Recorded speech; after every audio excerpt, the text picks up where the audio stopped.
Estamos con Mercedes Melón, ella es abogada de... Otra vez, sí, abogada de derechos humanos con Open Society Foundations. ¿That's it? Sí, Okay. Así. Abogada de derechos humanos, pero no, ¿cómo dices tú? ¿Litigio? La clase lo que hace es Litigio estratégico. Bueno, entre las muchas cosas a las que hago. Okay. Estamos con Mercedes Melón, ella es abogada de la Open Society en Estados Unidos, si está muy bien, y nos acompaña esta vez en el Seminario Internacional de Responsabilidad Pública y Rendición de Cuentas aquí en la Ciudad de México, organizado por la Red por la Rendición de Cuentas y un montón de organismos que son adherentes a la Red por la Rendición de Cuentas. Mercedes, muchas gracias por esta entrevista. A ti. Bueno, ha terminado tu participación en la mesa en el seminario y me parece que es fundamental. Primero, que nos platiques cuál es la importancia de la defensa o, en todo caso, cómo hacer para defender los derechos humanos, vinculado este tema con la responsabilidad pública de los funcionarios encargados de hacer cumplir las leyes. Casi es la charla entera. Porque no estuviste. Precisamente durante la charla lo que intentamos explicar es algo que estamos explorando y es la utilización de un mecanismo que está infrautilizado en México, que es la responsabilidad patrimonial del Estado. De lo que partimos es de que todos los servicios públicos, todos los servidores públicos deben desempeñar sus funciones de acuerdo con unas reglas que ellos mismos se dan. Quiero decir, el Estado impone una serie de reglas para desarrollar cualquier función pública. Si esa función pública no se desarrolla correctamente y se le causa un daño al ciudadano, al administrado, y hay un vínculo entre ese daño y esa actividad del funcionario público, surge la obligación del Estado de compensar, de proveer al ciudadano con reparaciones. Si ese daño además equivale a una violación de derechos humanos, surge la obligación internacional del Estado, no solo la, digamos, estatal o a nivel nacional, sino que es una obligación de derecho internacional, un principio consuetudinario que el Estado tiene que reparar.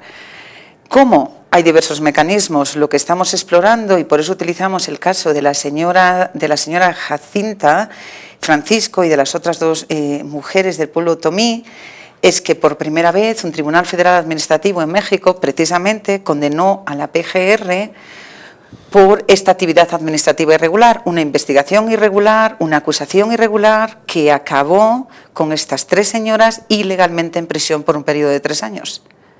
Y ahora la PGR les tiene que indemnizar y pedir una disculpa pública. Y digamos que de esta manera es como traes derechos humanos o como exiges reparaciones por violaciones de derechos humanos a través de la responsabilidad patrimonial del Estado.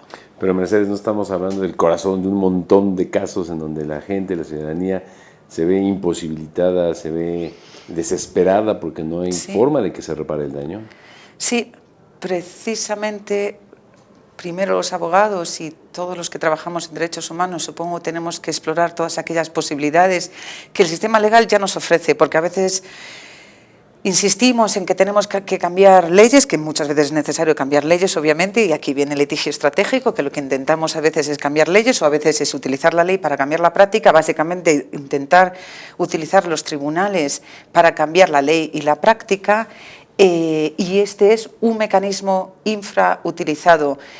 Y por eso una de las preguntas fue que decía, bueno, pues lo que uno muy fácilmente puede decir, pero si todos los ciudadanos de repente se ponen a demandar al Estado, pues se van a agotar las arcas públicas. Bueno, a largo plazo el Estado va a incrementar la eficiencia. A largo plazo, además, hay mecanismos de evaluación de la función pública. De vuelta al Ministerio Público, ellos tienen una serie de normas muy claras para desarrollar su función, tienen que seguir evaluaciones continuas y constantes del desarrollo de su función pública. Si no cumples con eso, como cualquier otro profesional, como en tu caso, como en el mío, bueno, nosotros somos, digamos, privados, no funcionarios públicos, pero nuestros jefes nos van a pedir rendición de cuentas. Bueno, nosotros somos los ciudadanos, somos los jefes, tenemos que pedir rendición de cuentas. Si no desempeñas tu función, lo que comentaba uno de los panelistas, el juego de las sillas calientes, esto no es posible. No es posible que te muevan de este asiento que no has ejercido correctamente a otro asiento. Tiene que haber rendición de cuentas y responsabilidad. Me llama la atención y me gustaría que me ayudaras a entenderlo mejor. Cuando hablas de que en México en particular se está infrautilizando o subutilizando el litigio estratégico. No. El mecanismo de responsabilidad patrimonial del Estado para otorgar reparaciones por violaciones de derechos humanos. ¿Por parte de quién se está infrautilizando? Bueno, por parte de los ciudadanos. O sea, no sabemos cómo hacerlo, pero podemos hacerlo. Sí, claro, esto es lo que me dicen los compañeros de México. Es lo que te no, cuentan, por favor, litigio sí. estratégico con los abogados, compañeros maravillosos que trabajan en derechos humanos en México. No, nunca jamás en la vida diría semejante cosa. Quiero nada más entenderlo. O sea, sí, efectivamente. ¿Cómo parece ser que está siendo infrautilizado. Exacto, pero para que la ciudadanía o la sociedad deje de infrautilizarlo, infrautilizarlo. Pues un poco es la conversación que también estábamos teniendo en este segundo panel y, bueno, obviamente todos están vinculados. Las movilizaciones ciudadanas no son suficientes, las demandas judiciales no son suficientes, votar cada 4 o 5 años tampoco es suficiente. Los referéndums no son suficientes. Obviamente tenemos que hacer una combinación de todas ellas, pero para mí una idea... Pero, a ver, perdón, cuando tienes un sistema judicial... Tan complicado como el mexicano, bueno, el legal entero. Tú eres muy elegante, tan complicado, algunos dirán tan corrupto también. ¿Cómo hacer para que realmente estos caminos puedan tener frutos, rendir frutos?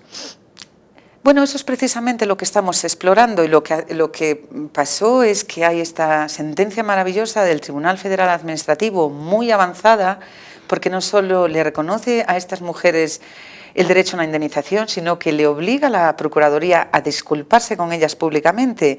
Y esto es muy importante porque es lo más importante para ellas y esto es en lo que consiste una reparación a una víctima. Si la víctima entiende que lo más importante para sentirse reparada es el reconocimiento público de que algo se hizo, algo que se le hizo a ellas violó sus derechos, esto es lo que tenemos que hacer con las víctimas. ¿Cómo? ¿Cómo educar a la ciudadanía? ¿Cómo educarnos a nosotros? Como decían los panelistas, obligación de las universidades, obligación de los medios de comunicación, Gracias. Obligación de los abogados. Gracias. Es obligación de todos nosotros, obviamente. No vamos a cambiar el mundo. Yo a veces digo, pues como si tenemos que convencer a los ciudadanos de uno en uno, pues vamos a necesitar a los medios de comunicación. Problema. Ajá. Los medios de comunicación a veces también comen de la misma mano que los corruptos. Y esto yo no me refiero a México, pero lo vemos en otros países. Mi país, en España, que los medios de comunicación en este momento, en este ranking internacional, creo que estamos los segundos por la cola. Corrupción, porque le deben dinero a los bancos, los partidos políticos también le deben dinero a los bancos, con lo cual todos están bajo la misma, todos comen de la misma mano, por lo que se ve. A ver, si de la parte de la sociedad tenemos todavía poca experiencia y capacitación, digamos, y entendimiento y conocimiento para poder ejercer esto, hacer que el Estado, lograr del Estado esta responsabilidad patrimonial, es decir, que sea responsable el Estado, dentro de quienes ocupan las instituciones del Estado, también hay demasiadas resistencias para que esto ocurra. Sí, sí. Eso ¿Qué hacer?